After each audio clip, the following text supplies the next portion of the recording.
Dengan katanya takaluri mulia Nabi, tanda cinta dengan Nabi. Man katanya, nunggu. Boh katanya takaluri mulia Nabi. Dah peringati mulia Nabi. Ini Nabi nak kauri. Hai kau ibu kau ayah, untuk memperingati mulia Nabi hanya mencihkan kauri. Jangan baca kasidah burdah. Jangan baca bertanyi, ya, jangan baca Quran, jangan telawud, macam-macam dia saya bola agama, bujerola agama.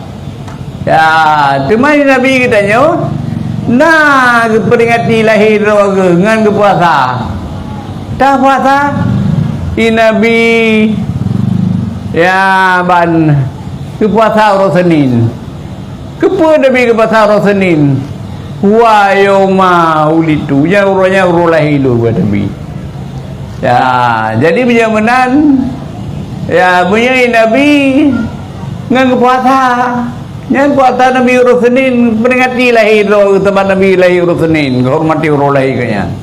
Nah peringati boleh drone Nabi dengan puasa. Mai tanya ngan beri makanan. Sebab beri makanan bu jerah sila agama. Tinggal tengok beri-beri makanan gegap.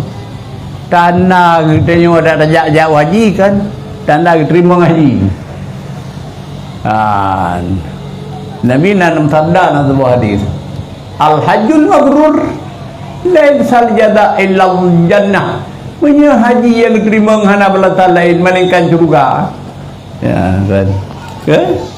Surga balasan. Jadi cukup galak tabat dia dengan hadian. Tabat balasan jak haji surga.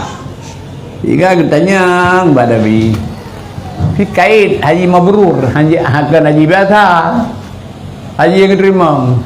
Kita yang di para sahabat, wa ma biruhu ya Rasulullah. Dah tanda diterima haji ya Rasulullah. Qala najawab Nabi. Itam pun dengan dia jawab. Tanda tengok haji terima suka memberi makanan. Yang kedua, ya lainul kalam, lunak kata-kata. Yang kedua, ifsya'us salam, memasyhurkan salam. Kru kalam dia haji, anda pernah beri makanan kau. Anta pernah tanya kaurinya nak payah baju kauri begau dia ci daripada kali kauri atau baju dia tukar baju betul je tak ada benar yang baik kauri baju je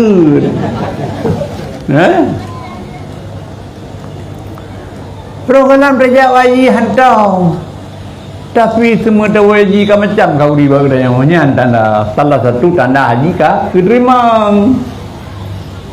Yang kedua, Barakon hantam tagai katanya. Anak itu dengar abang tanya mati tamari tu tumpai piung-piung kau. Tingkai baik dengar. Tapi semua tahu haji kaluna kamangan tadi katanya mati dengar kau. Yang kedua so saya pun lupa tapi tadi tanya berkat preferensi saya bagau. Ya, jadi benar-benar memberi makanan, hai beri makanan kan kau di itu kan. Nya rupadi salah satu amal yang ke. Tinggal je kita nak terima haji. Ya, jadi menafiir negara yang betul menoro kau di. Ya, timbelang kau cara mah lagi mana masalah. Satu netim.